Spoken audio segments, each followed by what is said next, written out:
लग्नानंतर होईलच प्रेम या मालिकेच्या आजच्या भागात आपण पाहणार आहोत। जीवा हा पूर्णपणे बेड रेस्टवर असतो तेव्हा काव्याला तिच्या चुकीची जाणीव होते आणि ती स्वतःला शिक्षा देण्याचं ठरवते। एका रूम मध्ये काव्या जाते आणि पट्टीने स्वतःच्या हातावर मारून घेते आणि मोठमोठ्याने बोलते की जीवाची ही अवस्था माझ्यामुळे झाली आहे। जीवा माझ्यामुळे बेड रेस्टवर आहे, त्यामुळे मला याची शिक्षा मिळालीच पाहिजे।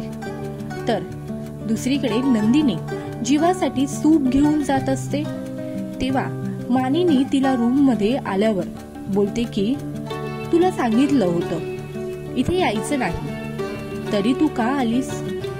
असं बोलून मानिनी नंदिनीला रूम बाहेर काढते आणि तिला बोलते, जर पुन्हा तू इथे आलीस तर लक्षात ठेव, जीवाची जी काही अवस्था झाली आहे ती तुझ्यामुळेच झाली आहे।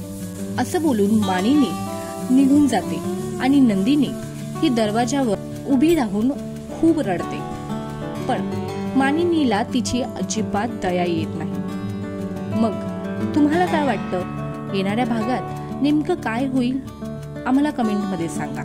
तसेच लग्नानंतर होईलच प्रेम ही मालिका तुम्हाला आवडते का?